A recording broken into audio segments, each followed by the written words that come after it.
பிதாவாகிய தேவனாலும் நம்முடைய கர்த்தராகிய இயேசு கிறிஸ்துவினாலும் உங்களுக்கு கிருபையும் சமாதானமும் உண்டாவதாக. இந்த நாளிலும் தேவன் தம்முடைய வார்த்தையை பகிர்ந்து கொள்ளும்படியாக அவர் செய்த பெரிதான கிருபைகளுக்காக அவரை நன்றியுள்ள இருதயத்தோடு கூட துதிக்கிறேன். எத்தனை பேர் சந்தோஷமா இருக்கிறீங்க? ஆமென். கர்த்தருக்குள் சந்தோஷமா இருப்பது நம்முடைய பலன் என்று வேதம் சொல்லுகிறபடினாலே கர்த்தருடைய நாமத்துக்கு மகிமை உண்டாகட்டும். மறுபடியுமாக இந்த சகோதரிகள் கூடுகையில கர்த்தர் அடிமையை கொண்டு வந்து நிறுத்தினதற்காக நான் தேவனை ஸ்தோத்தரிக்கிறேன். குறிப்பாக இந்த கடைசி நாட்கள்ல ஊழியங்களானாலும் சரி, திருச்சபைகளானாலும் சரி, தன் நிலைமையை விட்டு அகன்று விட்டது. சபையா இல்ல, ஊழியமா இல்லாத நாட்கள்ல நம்ம வாழ்ந்துட்டு இருக்கோம். ஆனாலும் இந்த நாட்கள்ல கர்த்தர் இருக்கிறாரு அல்லது கர்த்தர் நம்மோடு கூட பேசுறாருன்றதுக்கு என்ன ஆதாரம் அப்படின்னு பாத்தீங்கன்னா, எல்லாம் அதாவது ஊழியங்கள் எல்லாம் பாத்தீங்கன்னா அந்த ஊழியத்துக்காக தான் ஜெபம் பண்ணுவாங்க. சபை பாத்தீங்கன்னா அந்த சபைக்காக அவங்களுடைய காரியத்துக்காக தான் ஜெபம் பண்ணுவோம். ஆனா தேவனால் தெரிந்து கொள்ளப்பட்டவர்கள் மட்டும்தான் எல்லா ஊழியங்களுக்காக ஜெபம் பண்ணுவாங்க, எல்லா ஜனங்களுக்காக ஜெபம் பண்ணுவாங்க, எல்லா சபைகளுக்காக ஜெபம் பண்ணுவாங்க. கர்த்தர் அப்படிப்பட்ட ஒரு சூழலை இந்த இடத்துல வைத்திருக்கிறபடினால் என் தேவனை நான் ஸ்தோத்திரிக்கிறேன். நிச்சயமாக இந்த பகுதியில கர்த்தர் ஒரு பெருக்கத்தை உங்கள் மூலமாய் கர்த்தர் செய்வார். 20 ஆண்டுகள்ன்றது ஒரு சாதாரணமான ஒரு விஷயம் அல்ல. கர்த்தர் அப்படியா இவங்களை மென்மேலும் நடத்துவாராக. கர்த்தர் உங்களோடு கூட இருப்பாங்க. சரி, இன்றைக்கு உங்கள் மத்தியில நான் வைக்கிற தேவ செய்தியினுடைய தலைப்பு என்னவென்றால், திருச்சபை அறியாத கெத்செமனே ரகசியம். கெத்செமனே யாருக்கு எத்தனை பேருக்கு தெரியும்? கெத்செமனே எங்க இருக்கு? கெத்செமனே நம்மளுக்கு என்ன ஞாபகம் வரும்?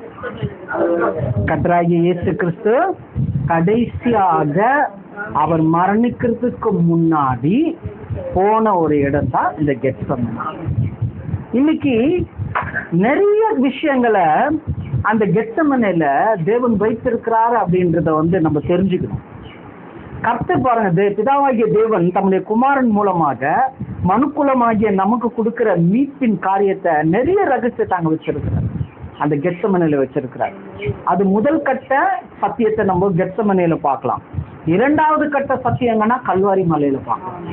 இயேசு சிலுவையில தொங்கும்போது அதுல நிறைய ஆழங்களை, நிறைய ரகசியங்களை, மனுக்குலத்துக்கு நமக்கு கொடுக்குற அந்த மீட்பை நீங்க அங்க பார்க்க முடியும். சரி, இன்றைக்கு நம்ம திருச்சபை அறியாத கெத்செமனே ரகசியத்தை குறித்து நம்ம பார்க்க போறோம்.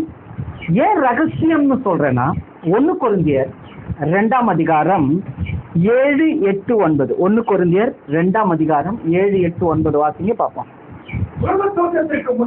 உலக தோற்றத்துக்கு முன்னே தேவன் தம்முடைய மகிமைக்காக ஏற்படுத்தினதும் நல்ல கவனிங்க, தேவன் ஏற்படுத்தினதுமான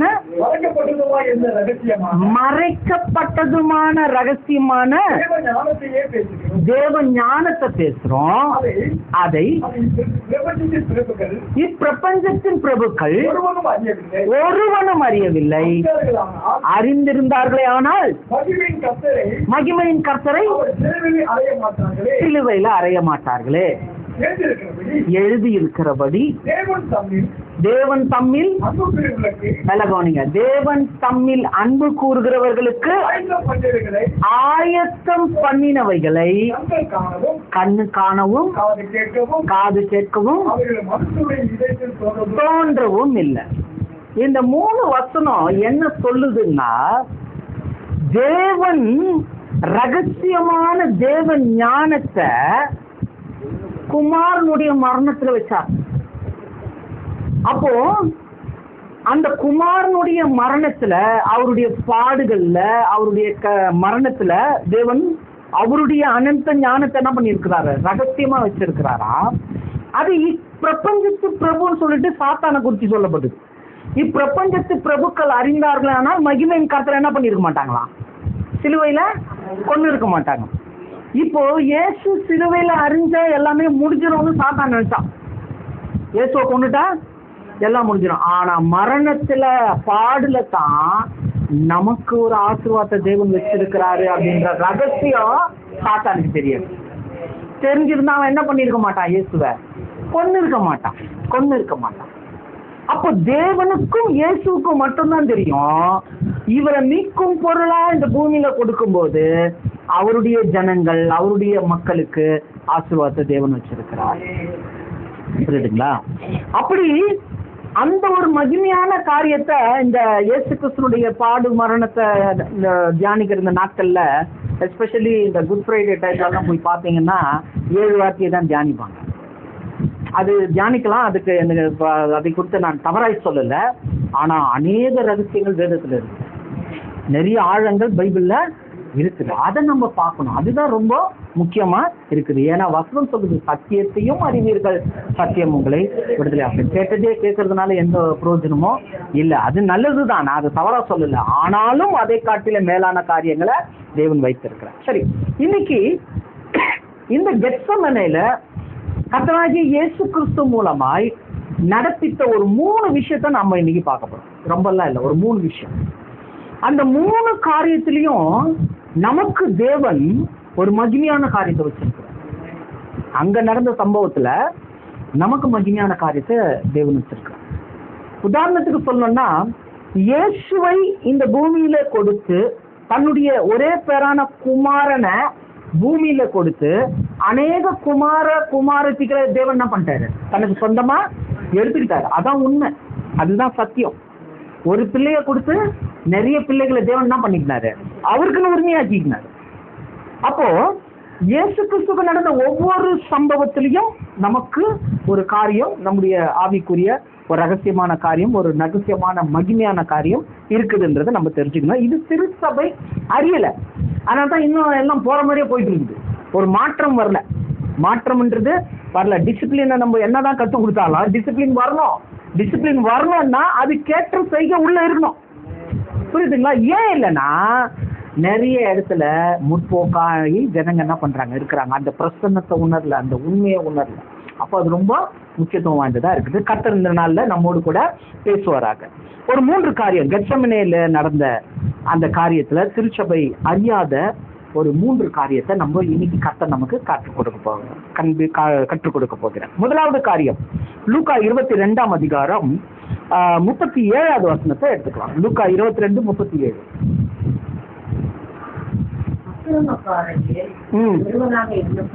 அக்கிரமக்காரரின் ஒருவராக எண்ணப்பட்டார் என்று எழுதியிருக்கிற வாக்கியம் நிறைவேற வேண்டியதென்று உங்களுக்கு. இப்ப இயேசு சொல்றாரு, முதலாவது காரியம் அக்கிரமக்காரரின் ஒருவராக எண்ணப்படுவேன்னு எழுதி இருக்கிறது இப்ப நிறைவேறணும்னு.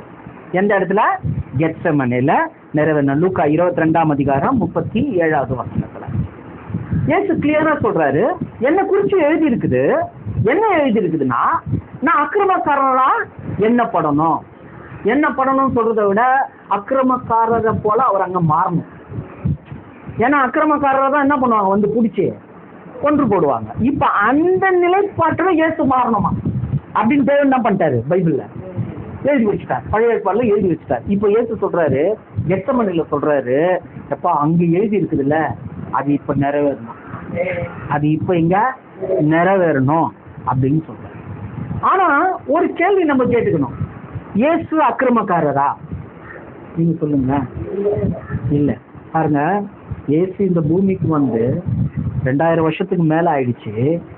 இன்னைக்கு நம்ம அந்த இயேசுவை கண்ணால பார்க்கல, அவருடைய வாழ்க்கை நடக்கும்போது நம்ம அங்க இல்ல. ஆனா நம்ம சொல்றோம் அவர் அக்கிரமக்காரர் இல்ல.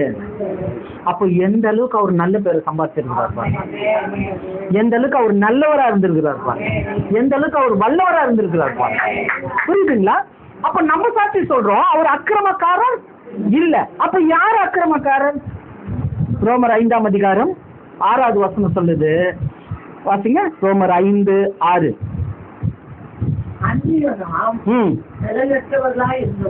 பலனற்றவர்களாய் இருந்தபோது, நல்ல கவனிங்க, குறித்த காலத்தில் கிறிஸ்து அக்கிரமக்காரருக்காக மரித்தார். இப்போ இயேசு யாருக்காக தான் மரித்தார்? யார் அக்கிரமக்காரர்? நம்ம தான். ஆனா அங்க இயேசு சொல்றாரு, நான் அக்கிரமக்காரர் தான் மாறணும். என்ன அக்கிரமக்காரன்னு பிடிப்பாங்க. அப்ப நல்லா புரிஞ்சுக்கணும், நம்முடைய அக்கிரமத்தை எடுப்பதற்கு தேவன் தம்முடைய குமாரனை அக்கிரமக்காரரா மாத்திட்டார். அந்த இடம் தான் கெத்செமனே. அந்த இடம் தான் கெத்செமனேன்றதை நம்ம புரிஞ்சுக்கணும். இந்த அக்கிரமக்காரன் நம்ம சர்வசாதாரணமா சொல்லிடணும், அக்கிரமக்காரன் அப்படின்னு சர்வசாதாரணமா சொல்லிடுறோம். நம்முடைய பார்வை வேறு, தேவனுடைய பார்வை வேறு. அப்ப தேவனுக்கு முன்னாடி அக்கிரமக்காரர்கள் எப்படி இருக்கிறாங்கன்றதை விட தேவன் எப்படி பார்க்கிறார், ஒரு அக்கிரமக்காரரை தேவன் எப்படி பார்க்கிறாரு அப்படின்னு பாத்தீங்கன்னா, சங்கீதம் 5ஆம் அதிகாரம் 5வது வசனத்தை வாசிங்க. சங்கீதம் 5:5. வீம்புக்காரர் உம்முடைய கண்களுக்கு முன்பதாக நிலை நிற்க மாட்டார். அக்கிரமக்காரரை அவரையும் வெறுக்கிறீர். அப்போ அக்கிரமக்காரர்களை தேவன் என்ன பண்றாரு? வெறுக்கிறாரு. இப்ப இயேசு சொன்னார் பாருங்க, நான் அக்கிரமக்காரரா மாறணும்னு. அப்ப யார் வெறுக்கிற மாதிரி மாறணும்? தேவன் வெறுக்கிற ஒரு நபரா கெத்செமனில இயேசு என்ன பண்ணா? மாறணும், எழுதி இருக்கிற பிரகாரம். அப்ப அக்கிரமக்காரர்களில் ஒருவராக நான் என்ன பண்ணணும்னு இயேசு அங்க சொன்னது, நம்ம தான் உண்மையிலே அக்கிரமக்காரரு, நம்மள தான் தேவன் வெறுக்கிறாரு அந்த நாள்ல. ஏன்னா நமக்குள்ள இருக்கிறது அக்கிரமம். வேதம் தெளிவா சொல்லுது, ஏசாயா 53ஆம் அதிகாரம், நம்முடைய மீறுதல் நிமித்தம் அவர் காயப்பட்டு நம்முடைய அக்கிரமங்கள் நிமித்தம் அவர் நொறுக்கப்பட்டாராம். நம்முடைய அக்கிரமங்கள் நிமித்தம். அப்ப உண்மையிலே அக்கிரமக்காரர் நம்ம தான். இந்த அக்கிரமக்காரர் இந்த பரிசுத்தமான தேவன் விரும்புறதில்லை. அக்கிரமக்காரரை தேவன் என்ன பண்றாரு? விரும்புறதில்லை, வெறுக்கிறாரு. ஏன்னா அவர் பரிசுத்தமானவர், அவர் கிரமமானவர், நம்ம அக்கிரமமானவங்க. புரியுதுங்களா?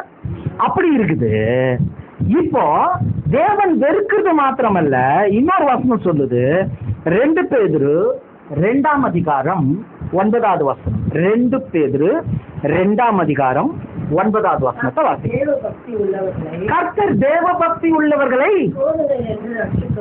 சோதனை நின்று ரட்சிக்கவும், நல்ல கவனிங்க, அக்கிரமக்காரரை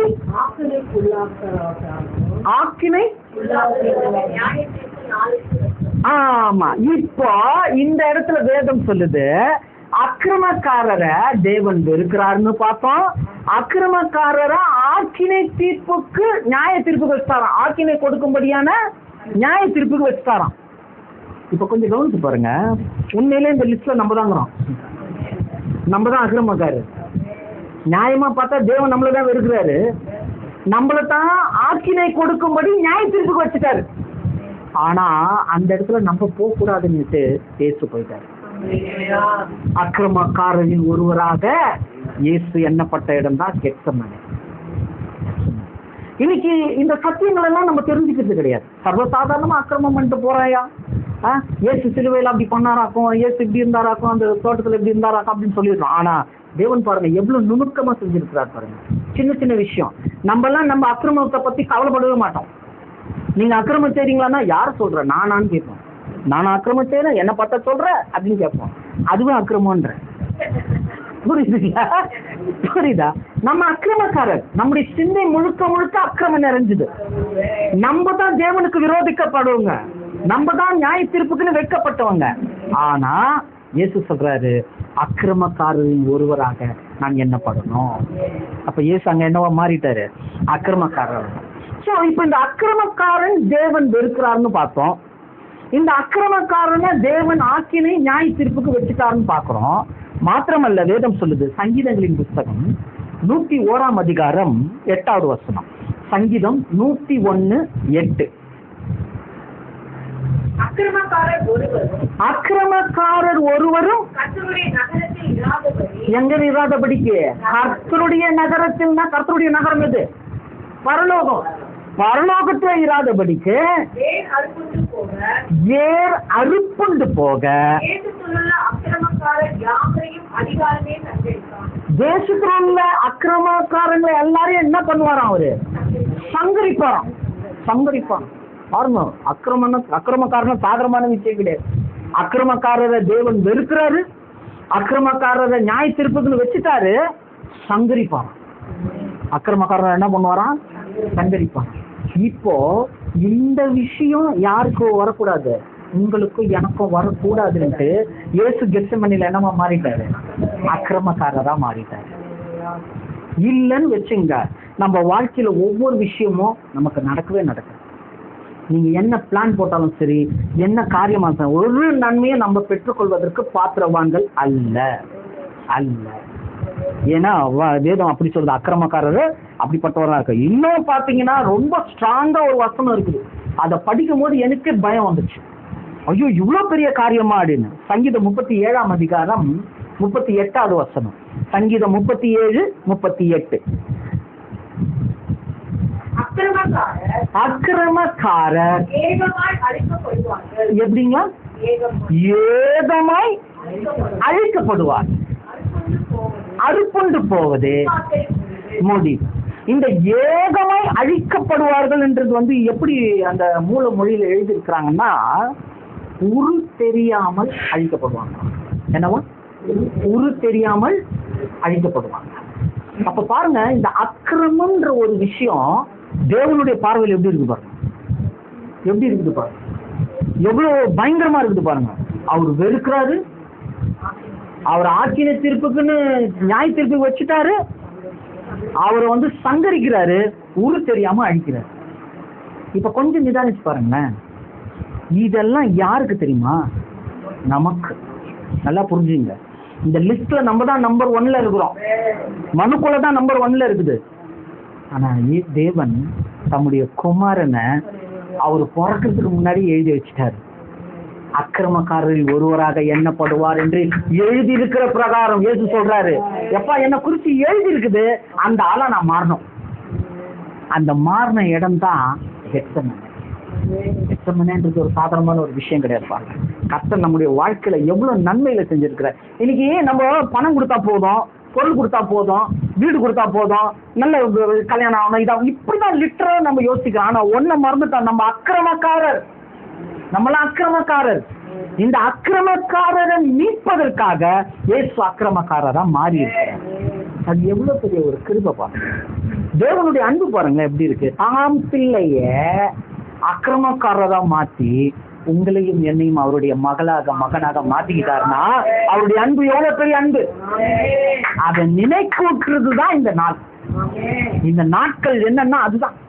அவர் அடிச்சுட்டாங்களா, அவரு சதை பிஞ்சு தொங்குதான், அவர் இப்படி ஆக்கிட்டாங்களா, அப்படி ஆக்கிட்டாங்களா. சிலரு ரொம்ப அது சொல்லி அவருடைய பாடு மரணத்தை சொல்லி ரொம்ப அழுவாங்க. உங்களுக்கு ஒரு விஷயம் தெரியுமா? இயேசு கிறிஸ்து சிலுவை சுமந்துட்டு போகும்போது நிறைய பேர் அழுதாங்க. இயேசு என்ன சொன்னாரு? எனக்காக அழாதீங்க, உங்களுக்காகவும் உங்க பிள்ளைங்களுக்காக அழுவுங்க. ஏன்னா இயேசுக்கு தெரியும் நான் என்ன பண்ண போறேன்னு எனக்கு தெரியும். உனக்காக அழு, உனக்காக அழு. இயேசுவினுடைய பாடு மரணத்தை குறிச்சு நம்ம அழக்கூடாது. அந்த பாடு மரணத்துல நமக்கு கர்த்தர் வச்சிருக்கிறத நினைச்சு ஆனந்த கண்ணீர் தான் வரணும் நம்ம கிட்ட இருந்து. புரியுதுங்களா? இது ரொம்ப முக்கியத்துவம் வாய்ந்ததா இருக்குது. அப்போ முதலாவது காரியம், திருச்சபை அறியாத கெத்செமனே ரகசியத்துல முதல் காரியம், இயேசு அக்கிரமக்காரர் ஆனார். யாருக்காக ஆனார்? நமக்காக ஆனார். அதனாலதான் நம்ம பார்த்தோம் பாருங்க, அழிப்பாரு, உரு தெரியாம நடப்பாரு அப்படின்னு பார்க்கும்போது ஒரு இடத்துல ரொம்ப அருமையா வருது. நாம் அவரை விரும்பத்தக்க ரூபம் அவருக்கு இல்லாது இருந்ததான். நாம் அவரை விரும்பத்தக்க ரூபம் அவருக்கு இல்லாது இருந்தது. அதை நீங்க டீப்பா எடுத்துட்டு போய் ஒரு லேட்டஸ்ட் டிரான்ஸ்லேஷன்ல எடுத்து பாத்தீங்கன்னா அந்த மூஞ்ச பார்த்து சே அப்படின்னு சொல்ற மாதிரி தான். அவருடைய முகத்தை பார்த்தா பாத்துருக்கீங்களா? ஒரு சில இடத்துல சும்மா ஏதோ மூஞ்சி வெளியில அடிபட்டுச்சுன்னா வீங்கி ஒரு மாதிரி இருக்கும், விகாரமா இருக்கும். அந்த முகத்தை பார்க்கவே நம்மளுக்கு முடியாது. அந்த மாதிரி இயேசு கிறிஸ்துனுடைய முகம் மாறிடுச்சு. ஏன் தெரியுமா? நம்முடைய அக்கிரமம் அவர் மேல விழுந்தது. அதனால தான் நம்முடைய அக்கிரமங்கள் நிமித்தம் அவர் நொறுக்கப்பட்டார். நீங்களும் நானும் நொறுக்கப்பட வேண்டிய இடத்துல இயேசு நின்னார். இன்னைக்கு சின்ன சின்ன விஷயத்துக்கெல்லாம் நம்ம பயப்படுறோம், சின்ன சின்ன காரியத்துக்கெல்லாம் ரொம்ப அங்கலாய்க்கிறோம். தன்னுடைய சொந்த குமாரரே நமக்காக கொடுத்துருக்கிறாரு. எவ்வளவு பெரிய மகிமையான காரியம் பாருங்க. நம்முடைய ஸ்தானத்தை இயேசு எடுத்துக்கிட்டார். நீங்களும் நானும் அக்கிரமக்காரர்கள், அவர் என்ன ஆயிட்டாரு? அக்கிரமக்காரராக எண்ணப்பட்டார். இன்னைக்கு நம்ம இதை நினைச்சு தேவனுக்கு நன்றி சொல்றோம். ஆண்டவரே, நான் இருக்க வேண்டிய இடத்துல நீங்க இருந்தீங்களே, நான் தான் ஆண்டவர் உண்மையிலே அக்கிரமக்காரன். ஆனா நான் இருக்க வேண்டிய இடத்துல நீங்க இருந்து நீங்க அக்கிரமக்காரரா மாறிட்டீங்க. அதுக்காக உமக்கு நன்றி ஆண்டவரே. மனதார சொல்லணும், உமக்கு நன்றி ஆண்டவரே. நான் நிக்க வேண்டிய இடத்துல நீங்க நின்னீங்க ஆண்டவரே, உமக்கு நன்றி. ஆமென். கர்த்தர் நம்மோடு கூட இருக்கிறார். ஹல்லேலூயா, ஹல்லேலூயா. முதல் காரியம். இரண்டாவது காரியம், லூக்கா 22ஆம் அதிகாரம் 40-41. லூக்கா 22ஆம் அதிகாரம் 40-41. அவ்விடத்தில் சேர்ந்தபோது அவர் அவர்களை நோக்கி சோதனைக்கு உட்படாதபடிக்கும் ஜெபம் பண்ணுங்கள் என்று சொல்லி அவர்களை விட்டு கல்லெறி தூரம் அப்புறம் போய் முழங்கால் படியிட்டு, பிதாவே உமக்கு சித்தமானால் நீங்கும்படி செய்யும், என்னுடைய சித்தத்தின்படி அல்ல உம்முடைய சித்தத்தின்படியே. ஆமென். எத்தனை பேர் ஆமென் சொல்றீங்க? நல்லா புரிஞ்சுங்க. முதல்ல பார்த்தோம், திருச்சபை அறியாத கெத்செமனே ரகசியத்துல இயேசு அக்கிரமக்காரராய் ஆனார். இரண்டாவதாக பார்க்கிறோம், இயேசு உதவியற்று கோபாக்கினையின் பாத்திரரானார். இயேசு உதவியற்று கோபாக்கினையின் பாத்திரரானார். இந்த வசனத்துல இருக்கக்கூடிய சில ஆழத்தை நான் உங்களுக்கு காண்பிக்கிறேன். முதலாவது, உதவியற்று ஏன் சொல்றேன்னா, இயேசு நல்ல ஜெபிக்க கூடியவர். அவருடைய ஜெபத்துக்கு யார் பதில் தரத்துக்கு ரெடியா இருக்கிறார்? பிதாவாகிய தேவன் பதில் கொடுக்க ரெடியா இருக்கிறார். அப்படிப்பட்டவரு சீசர்கள் கிட்ட கேட்கிறாரு, எனக்காக 1 மணி நேரமாவது விழித்திருந்து ஜெபம் பண்ணுங்கன்னு கேட்டார். செஞ்சாங்களா? தூங்கிட்டாங்க. நல்ல கவனிங்க. வானத்தையும் பூமியும் படைத்தவர், அவரு தான் ஜெபத்தின் ஆதாரமே. ஜெபத்தின் ஆதாரமே இயேசுதான். இயேசு என்கின்ற நாமம் தான். இப்ப அவரு கேட்கிறாரு, எனக்காக விழித்திருந்த எவ்வளவு நேரம்? 1 hour. 1 மணி நேரம் ஜெபம் பண்ணுமா, 1 மணி நேரம் ஜெபம் பண்ணுப்பா அப்படின்னு சொன்னா சீஷர்கள் என்ன பண்ணிட்டாங்க? தூங்கிட்டாங்க. உதவியற்றவரானார். கூடவே இருந்தவங்க, எல்லாத்தையும் பார்த்தவங்க, அப்படி அவருடைய அன்புக்குரியவர்களா இருந்தாங்க. ஆனா இன்னைக்கு உதவி செய்யறதுக்கு ஆள் இல்லை. எப்படி அவர் தனித்து விடப்பட்டார் பாருங்க. அதாவது இந்த நிலைமையை அப்படியே சங்கீதக்காரன் எழுதிடு. சங்கீதங்களின் புஸ்தகம் 22ஆம் அதிகாரம் 1வது வசனம். சங்கீதம் 22:1.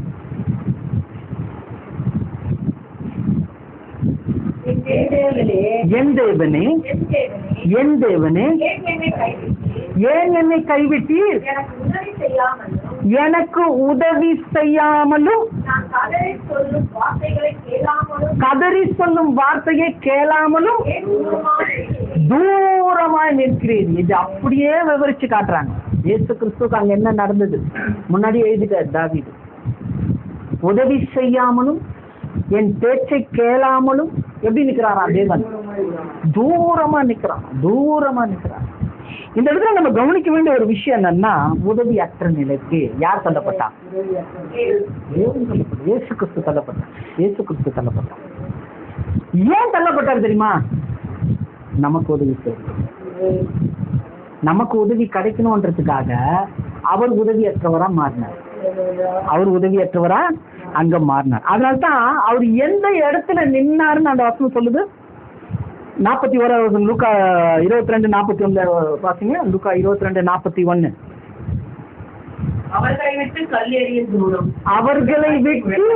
அவர்களை விட்டு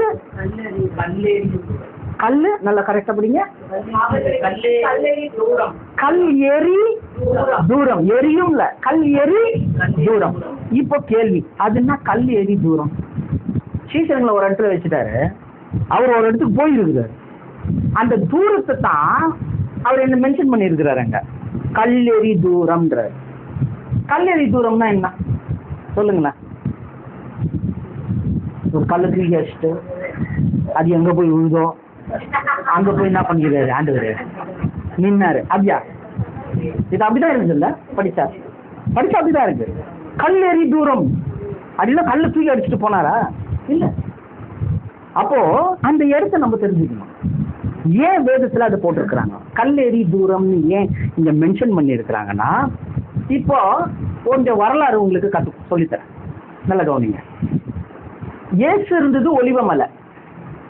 ஒலிவமலைக்கு மேலதான் ஜெத்சமனே என்ற தோட்டம் இருந்தது. அதுக்கு பக்கத்துல இன்னொரு மலை இருந்தது, மோரியா மலை. அந்த மலையில எருசலேம் தேவாலயம் இருந்தது. எருசலேம் தேவாலயம். இப்ப நல்ல கவனிங்க, ஒரு பக்கம் இயேசு கிறிஸ்து இருந்த ஜெத்சமனே தோட்டத்தின்ற ஒரு மலை, ஒலிவ மலை. இன்னொரு பக்கம் எருசலேம் தேவாலயம் இருந்த மலை. இந்த ரெண்டு மலைக்கு நடுவுல ஒரு இடம் இருக்குது. அதுக்கு கெத்ரோன் பள்ளத்தாக்குன்னு பேரு. அதுக்கு பேரு என்ன? கெத்ரோன் பள்ளத்தாக்கு அல்லது கெத்ரோன் ஆற்றங்கரைன்னு சொல்லுவாங்க. ஏன் ஆற்றங்கரைன்னு சொல்றாங்கன்னா, இந்த தேவாலயத்துல இருந்து கழுவுற எல்லாம் பலி எல்லாம் இடுவாங்க இல்லையா, அந்த தண்ணி எல்லாமே எங்க வந்து சேரும்னா இந்த கெத்ரோன் ஆற்றங்கரையில வந்து சேரும். ரெண்டு மலைக்கு நடுவில் இருக்கிற இடத்துல வந்து சேரும். அது நீங்க வசனத்தை பார்க்கணும்னா யோவான் 18ஆம் அதிகாரம் 1வது வசனம் வாசிங்க. யோவான் 18:1. யோவான் 18:1. சொன்ன பின்பு தன்னுடைய சீஷருடனே கூட கெத்ரோன் என்னும் ஆற்றுக்கு அப்புறம் போனார். ஆமா, அந்த மலைக்கு மேல ஒரு தோட்டம் இருந்தது. இப்ப புரிஞ்சுதுங்க? ஓகே, போதும் சிஸ்டர். இப்போ அந்த இடத்துக்கு பேருன்னா கெத்ரோன் ஆற்று. அதுக்கு இன்னொரு பேரும் இருக்குது, இன்னொன்னு பள்ளத்தாக்குன்னு சொல்லுவாங்க. என்னன்னு பேரு? இன்னொன்னு பள்ளத்தாக்கு.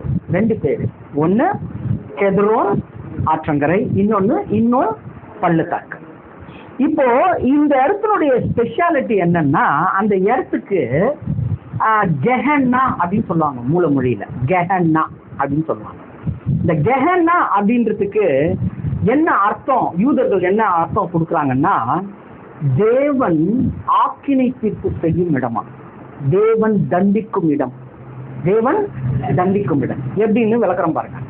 இப்போ இந்த தேவாலயத்துல இருக்கக்கூடிய எல்லா அழுக்கும் அசுத்தமும் எங்க வருது? கெத்ரோன் ஆற்றில் வருது. இந்த ஒலிவமலை, இந்த கெத்சமனேல இருக்கக்கூடிய அங்க இருக்கக்கூடிய அந்த எந்திரம் அரைஞ்சுக்கிட்டே இருக்கும். ஒலிவ மலையில என்ன பண்ணுவாங்க, எந்திரத்தை ஒலிவ காய்களை போட்டு அதை அரைச்சி அதுல இருந்து எண்ணெய் எடுப்பாங்க. அதனால்தான் அந்த இடத்துல எண்ணெய் பிழிந்து எடுக்கிற இடம்.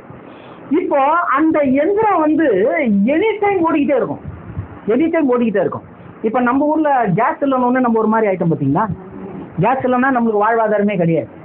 யூதர்களுக்கு ஒலிவ எண்ணெய் இல்லைன்னா வாழ்வாதாரமே கிடையாது. யூதர்களுக்கு ஒலிவ எண்ணெய் இல்லைன்னா வாழ்வாதாரமே கிடையாது. ஏன்னா அவங்க சமையலுக்கு ஒலிவ எண்ணெய் பயன்படுத்துவாங்க, சரீரத்துக்கு மெடிக்கலி மருத்துவத்திற்கு ஒலிவ எண்ணெயை பயன்படுத்துவாங்க, தேவனை ஆராதிக்கிறதுக்கு அபிஷேகத்திற்கும் ஒலிவ எண்ணெய் பயன்படுத்துவாங்க. ஸோ எல்லாத்துக்குமே மூல ஆதாரம் ஒலிவ எண்ணெய். அந்த ஒலிவ எண்ணெய் இல்லைன்னா அவங்களால வாழ்வாதாரம் கிடையாது. அவ்வளவு முக்கியத்துவம் வாய்ந்ததா இருக்குது. இப்போ அந்த ஆளை எப்பவுமே ஓடிக்கிட்டே இருக்கிறதுனால அந்த எந்திர கல் இருந்து பாருங்க, அது ரொம்ப தேய்மா. ஓடிக்கிட்டே இருந்தா என்ன பண்றது? ரொம்ப கல்ல தேய்ச்சி என்ன ஆயிடுது, ரொம்ப தேய்ச்சி போச்சுன்னா அதை யூஸ் பண்ண முடியாது இல்லையா? அந்த மாதிரி தேய்ந்த அந்த கற்களை, அந்த எந்திர கல்லை அந்த மேல இருந்து கெத்சமனேல இருந்து கீழே போடுவாங்க. அது கீழே வந்து விழுற இடம் தான் அந்த கல் எறி தூரம். அந்த கல்லு கீழே விழுற கல் எறி தூரம். இப்ப யூதர்கள் என்ன பண்ணுவாங்கன்னா, யாராவது மரணத்துக்கு ஏதுவான பாவம் செஞ்சுட்டா, இப்ப உதாரணத்துக்கு சொல்லணும்னா மகதலேனாள் மரியாதை என்ன பண்ணாங்க, விபச்சாரம் பண்ணி கையும் களவுமா பிடிச்சாங்க. பிடிச்சி எங்க கூப்பிட்டு போனாங்க, கல்லெறிஞ்சி கொல்றதுக்கு கூப்பிட்டு போனாங்க. போற வழியில யாரு இயேசு பார்த்தாரு. இயேசு பார்த்தோன்னே என்ன சொன்னாங்க, இவன் கையும் களவுமா பிடிப்பட்டா, இவனுக்கு என்ன தீர்ப்பு சொல்ற? இப்ப மோசே சொல்ற பிரகாரம் நாங்க என்ன பண்ணிட்டு இருக்கிறோம், கூப்பிட்டு போய் கல்லெறிஞ்சு கொல்ல போறோம். அந்த இடத்துக்கு கெத்ரோன் ஆற்றங்கரைக்கு இன்னொன்னு பள்ளத்தாக்குல கொண்டு போய் நாங்க வைக்க போறோம் அப்படின்னு சொல்லும் போது இயேசு என்ன சொன்னாரு, உங்களில் பாவம் இல்லாதவன் முதல் கல்லை எறியணும்னு அந்த இடத்துல மகதலேனாள் மரியாள் போகாம தப்பிச்சுக்கிட்டாங்க. இப்போ அந்த இடத்துல இயேசு நிற்கிறார். கல்லெறி தூரத்துல இப்ப யார் நிக்கிறா? இயேசு நிற்கிறார். அந்த இடம் என்னது? தேவன் ஆக்கினை தீர்ப்பு கொடுக்கின்ற இடத்துல அங்க நிக்கிறாருன்னு பார்க்கணும். ஏன்னா மரணத்துக்கு ஏதுவான பாவம் செஞ்சவன் நிக்கிற இடத்துல இன்னும் புரிஞ்சுக்கிற மாதிரி சொல்லணும்னா கொலை குற்றவாளி, அதாவது மரண தண்டனை கைதி. மரண தண்டனை கைதி அந்த இடத்துல நின்னான்னா அவனுக்கு மரண தண்டனை கொடுக்கணும். அந்த கைதி நிக்க வேண்டிய இடத்துல, மரண கைதி நிக்க வேண்டிய இடத்துல இயேசு நிக்கிறார். இயேசு நிக்கிறார். அப்போ என்னன்னா, உண்மையிலேயே மரணத்துக்கு பாத்திரவான் யாரு? பாவம் செய்த ஆத்மா பாவம், பாவத்தின் சம்பளம் மரணம். பாவிகள் யாரு? நம்ம தான். நம்ம நிக்க வேண்டிய இடம் தான் அந்த கெத்ரோன் ஆற்றங்கரை, அந்த இன்னொன்று பள்ளத்தாக்கு. ஆனா இயேசு கல்லெறி தூரத்துல போய் அங்க நிக்கிறார். உங்களுக்காகவும் எனக்காகவும் மரணத்தை எடுத்துக்கொள்ளும்படி நான் நிக்கிறேன் ஆண்டவரேன்னு போய் நின்னேன். என்னுடைய பிள்ளைங்களுக்கு என்ன வேணாம்? மரணம் வேணாம். மரணம் போது லிட்டரல் டெத் கிடையாது, நல்லா புரிஞ்சுங்க. பாவத்தின் சம்பளம் மரணம் அப்படின்னு சொல்றோம். மரணம்ன்றது தமிழ் வேதாகமத்துல மரணம்னு சொல்லப்பட்டிருக்கு, இங்கிலீஷ்ல டெத்னு போட்டிருக்கு. ஆனா நீங்க வேதம் எபிரேய கிரேக்க மொழிகள் எழுதப்பட்டிருக்கு. அது மூல மொழியில சொல்லும் போது எப்படி சொல்றாங்கன்னா, தமிழ்ல மரணம் மரணம் எழுதப்பட்டதெல்லாம் எபிரேயத்துல 2 வார்த்தை யூஸ் பண்ணுவாங்க. ஒன்னு டெனட்டஸ்ன்னு சொல்லுவாங்க, இன்னொன்னு நிக்ரோஸ்ன்னு சொல்லுவாங்க. இந்த 2 வார்த்தையும் தமிழ்ல மரணம் மரணம்னு போட்டாங்க. பாவத்தின் சம்பளம் மரணம்னா அந்த இடத்துல டெனட்டஸ் அப்படின்ற ஒரு வார்த்தை வரும், டெனட்டஸ். இன்னொன்னு இடத்துல லிட்டரலா அவன் மரித்தான் அப்படின்னு இருக்குல்ல, அங்கெல்லாம் நிக்ரோஸ்ன்ற வார்த்தையை போட்டிருக்கிறாங்க. இந்த நிக்ரோஸுக்கும் டெனட்டஸ்க்கும் என்ன அர்த்தம், என்ன மீனிங்னா, இப்போ நிக்ரோஸ்ன்ற வார்த்தை அதுவும் மரணம் தான். ஆனா அதை நம்ம எப்படி யூஸ் பண்ணுவோம்னா, நைட்டு 10 காலையில ஏன்ச்சில்ல, ஏன் என்ன ஆயிட்டாரு அவரு, செத்து போயிட்டாருன்ற இயற்கை மரணத்தை நிக்ரோஸ்ன்னு சொல்லுவாங்க. அதுக்கும் பைபிள்ல மரணம்னு போட்டாங்க. ஆபிரகாம் முதிர் வயதிலே நித்திரை அடைந்தான், நிக்ரோஸ் மரித்துட்டார். ஆனா பாவத்தின் சம்பளம் மரணம் இருக்கு பாரு, டெனட்டஸ். அது எப்படின்னா கொடூரமாய் கொல்லப்பட வேண்டியவன் அர்த்தம். எப்படி? கொடூரமாய் கொல்லப்பட வேண்டியவன், மரிக்க வேண்டியவன். ஆனா சாதாரணமான மரணம் கிடையாது, கொடூரமாய் அவனுடைய கடைசி சொட்டு ரத்தம் பூமியில விழுற அளவுக்கு அவன் என்ன பண்ணான், ஒரு நாய் மாதிரி அடிச்சு கொள்ளணும். அதுவும் மரண தண்டனை தான். அதுதான் பாவத்தின் சம்பளம் மரணம்னு வேதம் சொல்லுது. அது கரெக்டா எப்படி எழுதியிருக்கணும், அதை எப்படி எழுதியிருக்கணும்னா, பாவத்தின் சம்பளம் கொடூர மரணம். புரியுதுங்களா? இப்போ பாவிகளா இருக்கக்கூடிய நமக்கு தான் என்ன இருக்குது, கொடூர மரணம். ஆவியில மரிக்கக்கூடிய 2ஆம் மரணம் கூட சொல்லலாம். பழைய வெளிப்படுத்தல சொல்லப்பட்டிருக்கு 2ஆம் மரணம், சாத்தானுக்குன்னு ஆயத்தப்படுத்தப்பட்ட மரணம். அதுக்குதான் நம்ம பாத்திரவனா இருக்கிறோம். ஆனா பாவத்தின் சம்பளம் மரணம் தேவனுடைய கிருபா வருமோ நம்முடைய கர்த்தராகிய இயேசு கிறிஸ்துவினால் உண்டாகும் என்னது, நித்திய ஜீவன். அப்ப என்னன்னா, மரித்த பிறகு ஒரு வாழ்க்கையை கர்த்தர் நமக்கு கொடுக்குறார். மரணத்தோட மனுஷனுடைய வாழ்க்கை முடியல, அங்கிருந்து ஒரு துவக்கத்தை கொடுக்குறார். புரியுதுங்களா? துவக்கத்தை கொடுக்குறார். அப்ப எவ்வளவு முக்கியம் பாருங்க, இது எவ்வளவு முக்கியத்துவம் வாய்ந்ததா இருக்கு. இப்ப இயேசு அந்த இடத்துல போய் நின்னார். மரண ஆக்கினைக்கு, கொடூர மரணத்துக்கு பாத்திரமானா போய் நின்னார். சரிங்களா? இப்போ இது வரைக்கும் உங்களுக்கு புரிஞ்சிருக்கு. இப்போ கேள்வி என்னன்னா, நம்ம முன்னாடியே பார்த்தோம், பாவம் செய்கிற ஆத்மா சாகும். அப்படியா? பாவம் செய்யறவன் தான் சாகணும். இன்னைக்கு நம்ம எல்லாருமே மரிக்கணும், எல்லாருமே மரிக்கிறோம். கிறிஸ்தவனும் மரிக்கிறான், உலகத்தானும் மரிக்கிறான். ஏன் மரிக்கிறான்னா, ஆதாம் மூலியமாய் வந்த பாவம், கீழ்ப்படியாமை. இதனால எல்லாருமே என்னென்ன பண்ணி ஆகணும், மரிச்சுதான் ஆகணும். ஆனா இயேசு கொடுக்கிற ஜீவன், நித்திய ஜீவன் எப்படின்னா, மரித்த பிறகு ஒரு வாழ்க்கை. ரட்சிக்கப்படாதவன் மரித்தா மண்ணில் தான் இருப்பான், அவனுடைய ஆவி தேவன் கையில போயிடும், மூச்சு காற்று போயிடும். ஆனா ரட்சிக்கப்பட்டவர்கள் 2 நிலையில இருக்கிறாங்க. ஒண்ணு புறம்பான மனுஷன், இன்னொன்னு உள்ளான மனுஷன். இந்த உள்ளான மனுஷனை தான் புது சிருஷ்டின்னு சொல்றோம், நியூ கிரியேஷன் சொல்றோம். இந்த உள்ளான மனுஷனை உருவாக்குறது தான் தேவன் நமக்கு அந்த உள்ளான மனுஷனை கொடுத்து எங்க கொண்டு போறாரு, மரித்த உடனே பரலோகத்துக்கு கொண்டு போறாரு. பூமியில நீங்க கண்ணு மூடினீங்கன்னா ஆவிக்குரிய கண்டு திறக்கப்பட்டு உள்ளான மனுஷனாக மனுஷியாக யாருக்கிட்ட போய் சேருவீங்க, தேவனிடத்துல போய் சேருவோம். மரணம்ன்றது மனுஷனுக்கு நியமிக்கப்பட்ட ஒண்ணு, ஆனா கிறிஸ்தவனுக்கு அங்கதான் ஆரம்பமே. கிறிஸ்தவ ஜீவியம் முழுக்க முழுக்க அந்த 100% பியூர் லைஃப் எங்க ஸ்டார்ட் ஆகுதுன்னா ஆஃப்டர் டெத் தான். இன்னைக்கு அந்த நிலைமைக்கு போறதுக்காக நம்ம ட்ரைனிங் எடுத்துட்டு இருக்கிறோம். அதுக்குதான் ஒழுக்கமா இருங்க, கீழ்ப்படிங்க, அதை செய்யுங்க, இதை செய்யுங்கன்னு ஏன் சொல்றேன்னா, அந்த ஒரு நல்ல நிலைமைக்கு போறதுக்கு இங்க நம்ம ட்ரைனிங் எடுத்துட்டு இருக்கோம். இங்க நான் இருக்கிற மாதிரி தான் இருப்பேன்னா அங்க வேல்யூ குறைஞ்சிடும். அங்க கர்த்தர் உங்களுக்கு சிங்காசனத்தை வச்சிருக்கலாம், நீங்க இங்க வேற மாதிரி வேலை செஞ்சீங்கன்னா அங்க என்ன கிடைக்காது, சிங்காசனம் கிடைக்காது. ஒன்னா கவுன் போட்டு வெள்ளை அங்கேயும் குறுத்தோலையும் பிடிச்சிக்கிட்டு நின்று இருக்கலாம், அவ்வளவுதான். நான் கேட்கறதுனால நிக்க போறீங்களா, அவரோட கூட உட்காந்து ஆளுகை செய்ய போறீங்களா? 2 அழைப்பு இருக்குது. நம்ம நிக்கிறதுக்கு போல ஆளுகை செய்ய போறோம். எத்தனை பேர் விசுவாசிக்கணும்? ராமன் கர்த்தர் அதுக்கு தான் நம்மளை அழைச்சிருக்கிறார், அதுக்கு தான் அழைச்சார். மேலானவைகளை தேடுங்க பவுல் சொல்றார், சிங்காசனத்தில் இல்ல மேலானவைகளை தேடுங்க. இதுதான் அந்த காரியத்தைன்றதை நம்ம மறந்து. சரி, இப்போ பாவம் செய்கிற ஆத்துமா சாகும். இப்போ இயேசு பாவம் செஞ்சாரா? செய்யல. அப்ப இயேசு சாக முடியுமா? நல்லா கவனிங்க. பாவம் செய்கிற ஆத்துமா சாகும். அப்ப இயேசு பாவம் செய்யல. அப்ப இயேசுவால என்ன பண்ண முடியாது? அவருடைய சரீரம் சாக முடியாது. ஏன்னா பிரமாணத்தின் பிரகாரம் அவர் என்ன பண்ண முடியாது, சாக முடியாது. ஆனா இயேசு அந்த இடத்துல ஜெபம் பண்ணார். பாத்தீங்களா என்ன ஜெபம் பண்ணாரு? இந்த பாத்திரம் என்னை விட்டு நீங்க கூடுமானால் நீக்கும், ஆயினும் என்னுடைய சித்தத்தின்படி அல்ல உம்முடைய சித்தத்தின்படி.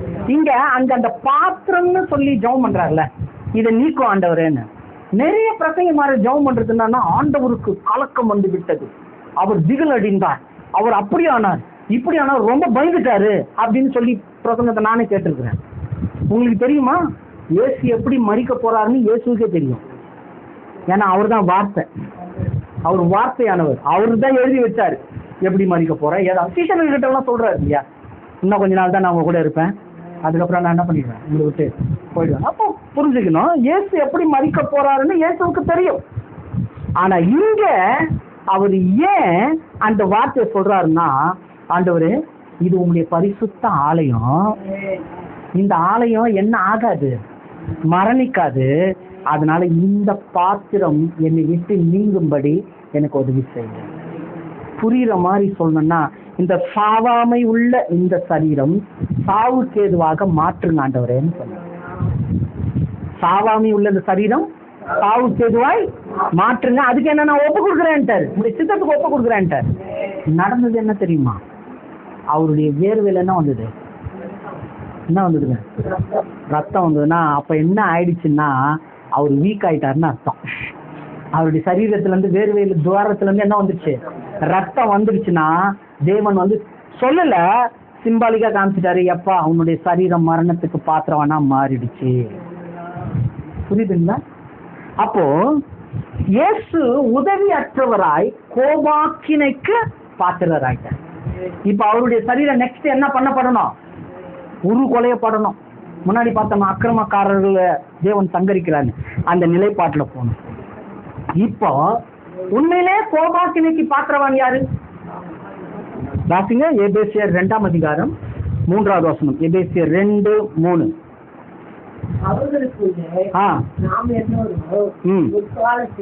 முற்காலத்திலே நம்முடைய மாம்ச இச்சைகளின்படி நடந்து செய்து சுபாவத்தினாலே மற்றவர்களைப் போல. இப்ப சொல்லுங்க, சுபாவத்தின்படி வாழ்ற கோபாக்கினின் பிள்ளைகள் யாரு? நம்ம தான். அதுதான் வேதம் சொல்லுது. இப்போ இந்த கோபாக்கினையை யார் எடுத்துக்கிட்டா?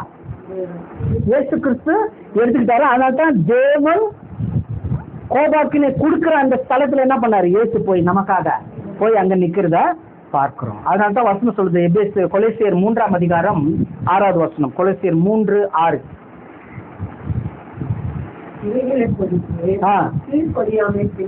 நல்ல கவனிங்க, கீழ்ப்படியாமின் பிள்ளைகள் மேல் தேவ கோபாக்கினை வரும். இப்ப இந்த வார்த்தைக்கு 100% பாத்திரவான்கள் யாரு? நம்ம தான். ஆனா இயேசு அதுக்கு தகுதி இல்லாதவர், அவர் அந்த இடத்துல போய் நிக்கிறார். கீழ்ப்படிந்தவர் கீழ்ப்படியாமை கூடிய வரக்கூடிய அந்த ஒரு இடத்துல போய் இயேசு கிறிஸ்து உங்களுக்காக எனக்காகவும் அமர்ந்திருக்கிறார் என்றதுதான் முக்கியம். அப்போ இயேசு உதவியற்று கோபாக்கினைக்கு பாத்திரர் ஆனார்னா ஏன் ஆனாரு அப்படின்னு பாத்தீங்கன்னா 1 தெசலோனிக்கேயர் 1ஆம் அதிகாரம் 10வது வசனம். 1 தெசலோனிக்கேயர் 1:10. அவர் மரித்தோரிலிருந்து எழுந்தவரும் இனிவரும் கோபாக்கினை என்று நல்ல கவனிங்க, இனி வரும் கோபாக்கினை நின்று நம்மை நீங்களாக்கி நீங்களாச்சு ரட்சிக்கிறவருமாய் இருக்கிற ரட்சிக்கிறவருமாய் இருக்கிற அவருடைய குமாரனாகிய இயேசு பரலோகத்திலிருந்து வருவதற்கு வருவதை ஆ நீங்கள் எதிர்பார்த்து கொண்டிருக்கிறதையும் அறிவிக்கிறார்களே. அவ்வளவுதாங்க. இன்னைக்கு நீங்களும் நானும் இந்த பூமியில இருக்கிறோம்னா எதுக்காக இருக்கிறோம்னா இயேசு கிறிஸ்து வருகைக்காக இருக்கிறோம். ஏன் இயேசு கிறிஸ்து வருகைக்கு? இயேசு கிறிஸ்து வந்த உடனே கூட்டிட்டு போய் நேரத்துக்கு போய் வேற இடத்துல போட்டு வரோம்ல? இல்ல, இனி வரும் கோபாக்கினைக்கு நீங்களாக்கி ரட்சிக்கப்படுவார்கள். கோபாக்கினை தீர்ப்பு வேற, நியாய தீர்ப்பு வேற. ரெண்டுத்தையும் குழப்பிக்க கூடாது. நியாய தீர்ப்பு வேற, கோபாக்கினை தீர்ப்பு வேற. கோபாக்கினைன்றதுன்னா கண்டெம்ட் டெத்து, 100% இவன் சாவணும், அதான் கோபாக்கினை. நியாய தீர்ப்புன்றது என்னென்ன நல்லா செஞ்சிருக்கிறானோ, நன்மை செஞ்சிருக்கானோ அதுக்கு ரிவார்டு கொடுங்க. இவன் இந்த பூமியில என்னென்ன நன்மை செஞ்சானோ அதுக்கு ரிவார்டு கொடுங்க, அதான் நியாய தீர்ப்பு. அதான் நியாய தீர்ப்புல கிரியைக்கு தக்க பலன், ஆங்கிலத்துல ரொம்ப அருமையா வருது, ரிவார்டு கொடுக்குறாராம். அப்ப இந்த பூமியில நம்ம என்ன நன்மை செய்யறோமோ அதுக்கு ரிவார்டு எங்க பெற்றுக்கொள்ள போறோம்? இயேசு கிறிஸ்துவினுடைய வருகையில வரக்கூடிய நியாய தீர்ப்புல பெற்றுக்கொள்வோம். ஆக்கினை தீர்ப்புன்றது நம்மள தூக்கி போயிட்டு கர்த்தர் எங்க போடல, நீ செத்த ஆகணும்னு சொல்லிட்டு நரகத்துல போடல. இயேசுவை ஏற்றுக்கொண்டவர்களுக்கு பரலோகம் உண்டு. ஏன்னா அந்த ஆக்கினை தீர்ப்பை யார் எடுத்துக்கிட்டா? இயேசு எடுத்துக்கிட்டார். அதை நம்ம தெளிவா புரிஞ்சுக்கணும். சரி, இப்போ திருச்சபை அறியாத கெத்செமனே ரகசியத்துல முதலாவது பார்த்தோம், இயேசு அக்கிரமக்காரர் ஆனார். ஏன் அக்கிரமக்காரர் ஆனார்னா நீங்களும் நானும் இருக்க வேண்டிய இடத்த இயேசு எடுத்துக்கிட்டார். தேவனுடைய கோபம் எல்லாமே அவர் மேல வந்தது. 2வது பார்த்தோம், இயேசு உதவியற்று கோபாக்கினைக்கு பாத்திரர் ஆனார். அதே நம்ம நிற்க வேண்டிய அந்த கல்லெறிந்து கொல்லப்படுகிற இடத்துல யார் போய் நின்னான்?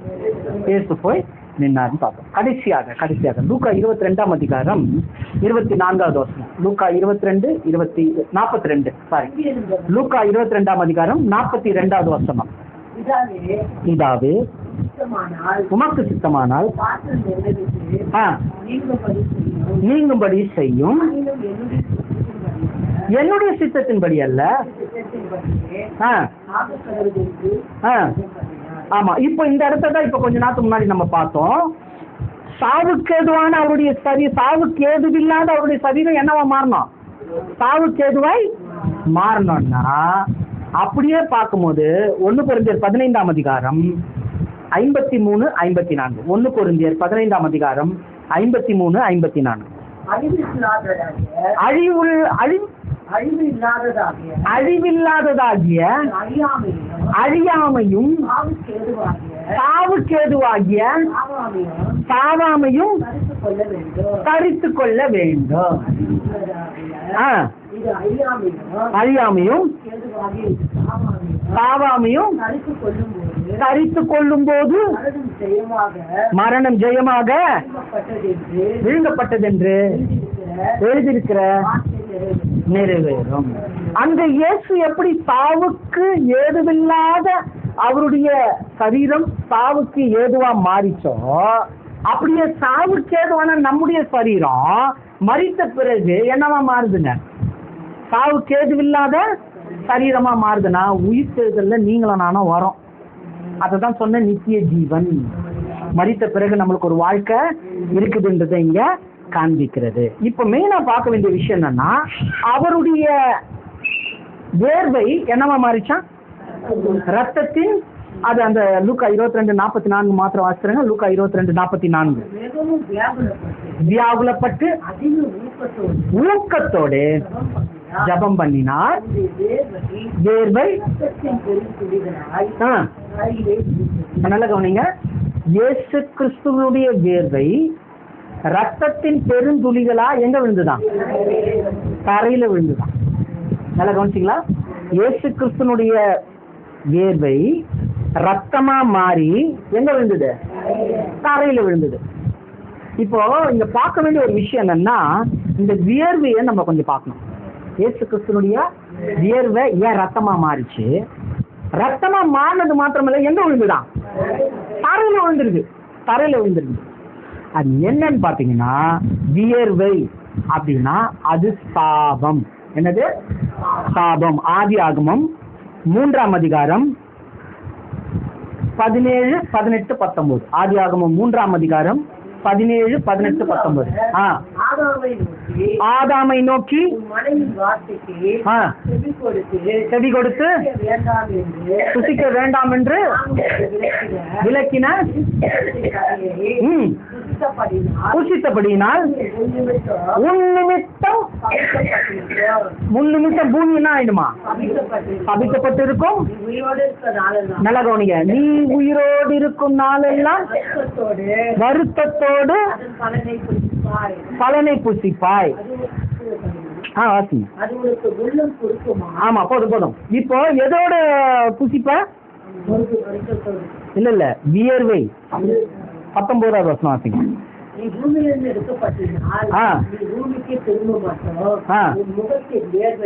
உன் முகத்தின் வியர்வையால் ஆகாரம் புசிப்ப. இப்போ ஆதாமுக்கு கொடுத்த சாபம் என்ன தெரியுமா? வியர்வை. இந்த வியர்வையினால தான் நீ என்ன பண்ணுவ? கஷ்டப்பட்டு வேர்வை சிந்தி நீ சாப்பிடு. வியர்வை. இது எந்த தோட்டத்துல நடந்தது? ஏதேன் தோட்டத்துல நடந்தது. இப்ப ஏதேன் தோட்டத்துல வியர்வை சாபமா மாறிச்சு. கெத்செமனே தோட்டத்துல அந்த வியர்வை ரத்தமா மாறி எங்க விழுந்ததுங்க? தரையில விழுந்ததுன்னா ஏதேன் தோட்டத்துல அந்த சாபத்தை கெத்செமனே தோட்டத்துல தேவன் ஆசீர்வாதமா மாத்திட்டார். எத்தனை பேர் விசுவாசிக்கிறீங்க? அதனால்தான் கெத்செமனே அப்படின்னா என்ன அர்த்தம்னா என்னை பிழிகிற இடம், என்னை பிழிகிற ஆலைன்னு அர்த்தம். கசக்கி பிழிகிற ஆலை. இந்த வார்த்தை அடிக்கடி நம்ம யூஸ் பண்ணுவோம். என்ன கசக்கி பிழிஞ்சிட்டாங்க. நல்லா இருக்கும்போது என்ன பண்ணிட்டாங்க? பயன்படுத்திக்கிட்டாங்க. கசக்கி பிழிஞ்சிக்கிட்டு இப்ப என்ன பண்ணிட்டாங்க? என்ன சக்க போல போட்டாங்க. நிறைய இடத்துல சொல்லுவாங்க, பிரதர் கஷ்டப்பட்டு உழைச்சோம் பிரதர், நல்லா கசக்கி பிழிஞ்சிட்டாங்க என்ன. ஆனா இன்னைக்கு ஒன்னும் இல்லாம இருக்காங்க. சம்பாதிச்ச எல்லாம் பிள்ளைங்களுக்கு தான் செஞ்சேன், குடும்பத்துக்கு தான் செஞ்சேன், இவங்களுக்கு தான் செஞ்சேன், அவங்களுக்கு தான் செஞ்சேன். ஆனா இன்னைக்கு என்ன பண்ணிட்டாங்க? கசக்கி பிழிஞ்சு ஒன்னும் இல்லாம விட்டுட்டாங்க. வியர்வை சாபம். ஆதாமுக்கு கொடுக்கப்பட்ட வியர்வைன்றது என்னது? சாபம். கஷ்டப்பட்டு ஒண்ணுமே கிடைக்காதான்னு சொன்னாரு. வியர்வை தான் கிடைக்கும் உனக்கு. உனக்கு வியர்வை தான் கிடைக்கும். அந்த வியர்வையோடு தான் நீ என்ன பண்ணுவ? சாப்பிடும். இங்க கர்த்தர் கொடுக்குற ஆசீர்வாதம் என்ன தெரியுமா? நம்முடைய வாழ்க்கையில கர்த்தர் கொடுக்குற ஒரு விலை மதிக்க முடியாத ஒரு ஆசீர்வாதம். ஏன்னா அங்க கஷ்டப்பட்டு பலன் இல்ல, இங்க கர்த்தர் பலனுக்குரிய காரியத்தை கொடுக்குறார். பலனை கொடுக்குறார். என்ன பலன் கொடுக்குறாருன்னா, நீங்க உழைக்கிற உழைப்பு உங்க கையில நிக்குது. நீங்க ஒன்னா சொல்லலாம், ஒண்ணுமே இல்ல பிரதர், கஷ்டப்படுறேன், கையில ஒண்ணுமே. நீ சாப்பிடுற இல்ல, 3 வேளை நம்ம சாப்பிடுறோம். நமக்கு உடை கொடுத்திருக்கிறார், நல்ல சாப்பாடு கொடுத்திருக்கிறார், தங்க இடம் கொடுத்திருக்கிறார். இன்னைக்கு நிறைய தேசத்துல அது இல்லாம இருக்கிறாங்க, அது இல்லாம இருக்கிறாங்க. இதுதான் கர்த்தர் கொடுக்கிற ஆசீர்வாதம். உண்ண உணவும் உடுக்க உடையும் கர்த்தர், படுக்க அறையும் கர்த்தர். நம்ம இதெல்லாம் நினைச்சு பாக்குறது இல்ல, நம்ம இதெல்லாம் நினைச்சு பாக்குறது இல்ல. வாழ்வாதாரம் நம்மளுக்கு வந்து ரொம்ப சாதாரணமாயி போச்சு. ஏன்னா சாப்பிடுறோம், தூங்குறோம், ட்ரெஸ் போட்டு ஹாயா வெளியே கிளம்பிடுறோம். அதனால அதோட வேல்யூவேஷன் தெரியல. ஆனா அது இல்லைன்ற ஒரு சூழ்நிலை வந்து பாருங்க. அந்த ஒரு சூழ்நிலை இல்லைன்றது வந்து பாருங்க. அந்த சூழ்நிலைக்கு தான் நீங்களும் நானும் இருந்திருக்கணும். மனுக்குலமே அப்படிதான் இருந்திருக்கணும். இயேசு கிறிஸ்து அதை எடுத்துக்கொண்டார். அவருடைய வியர்வை, ஆதாமுடைய வியர்வையினுடைய சாபத்தை நமக்கு ஆசீர்வாதமாய் மாற்றிக்கொள்ளும். புரியுதுங்க? ரொம்ப முக்கியம். ஒரே ஒரு வசனத்தை வாசித்து நம்ம முடிக்கலாம். 2 கொரிந்தியர் 8ஆம் அதிகாரம் 9வது வசனம். 2 கொரிந்தியர் 8:9. 2 கொரிந்தியர் 8:9. நம்முடைய கர்த்தராகிய இயேசு கிறிஸ்துவின் கிருபை அறிந்திருக்கிறீர்களே, ஐஸ்வர்யம் உள்ளவராய் இருந்தும், அவர் ஐஸ்வர்யம் உள்ளவராய் இருந்தும், நீங்கள் அவருடைய தரித்திரத்தினாலே ஐஸ்வர்யவான்கள் ஆகும்படிக்கு உங்கள் நிமித்தம். எத்தனை பேர் ஆமென் சொல்றீங்க?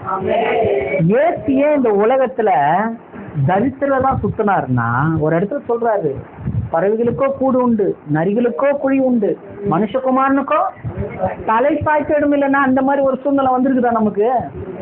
தலை சாய்க்கிறது கூட இடம் இல்லைல்ல. ஏசுப்பட்டார். ஏன்னா நம்ம அந்த சூழ்நிலைக்கு போயிடக்கூடாதுன்றதுக்காக. இன்னைக்கு ஒருவேளை உங்க வாழ்க்கை ஒரு வேற மாதிரி ஒரு பற்றாக்குறையினால இருக்குதா, கவலையே படாதீங்க. சத்தியத்தை அறிஞ்சிருக்கிறீங்க, சத்தியம் உங்களை விடுதலை கொடுக்க போகுது. கர்த்தர் உங்கள் வாழ்வாதாரத்தை மாற்ற போறார். உங்கள் பிரயாசத்தை கர்த்தர் விருத்தி செய்ய போகிறார். கர்த்தர் நம்முடைய வாழ்க்கையில வந்த எல்லா விதமான சாபத்தையும் ஆசீர்வாதமாக மாற்ற போகிறார்.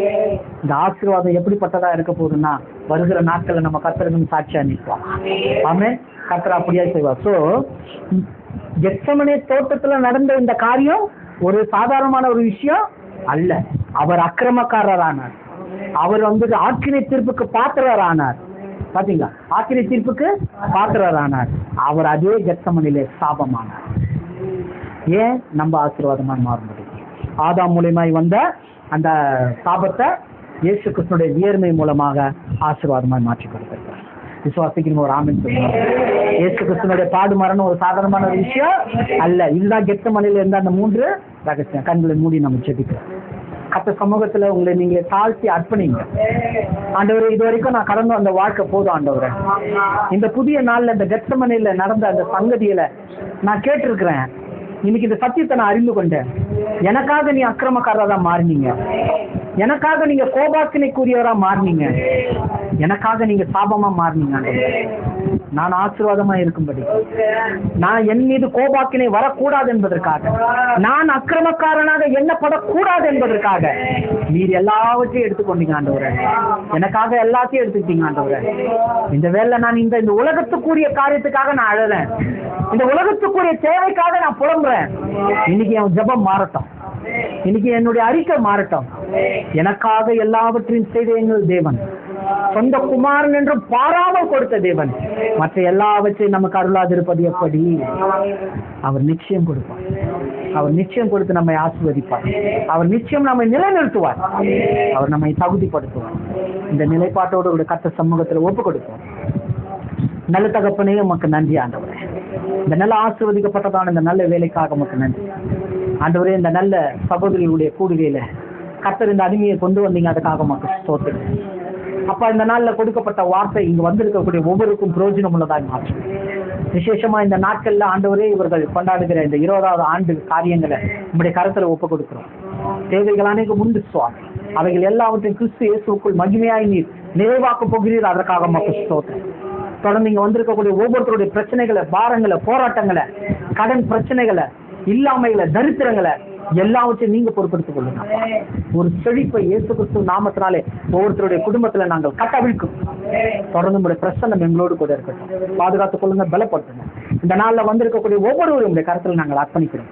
விசேஷமா இந்த ஊழியத்தை நடத்துகிற அன்பு சகோதரியும் அவருடைய குடும்பத்தாரும் இந்த கருத்துல கொடுக்கிறோம்.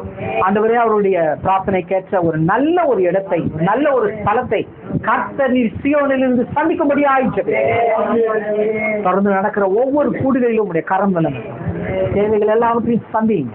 நடைபெறுகிற அந்த ஆண்டு விழாவை கர்த்தர் பொறுப்படுத்து சீரும் சிறப்பும் ஆண்டவரே பெரும் மகிழ்ச்சி உண்டாயிருக்கும்படியாக, ஆண்டவரே எல்லா கண்களும் காணும்படியாக கர்த்தர் அபரிவிதமாய் ஆசீர்வதித்து எல்லாவற்றையும் திருசுத்தத்துக்கு அர்ப்பணிக்கிறோம். பாதுகாத்துக் கொள்ளுங்க, பலப்படுத்துங்க. உயிர்த்தெழுந்த இயேசு என்ற ஈடியனைத்த நாமத்தை ஜெபிக்கிறோம். ஜீவனுள்ள நல்ல பிதா, ஆமென்.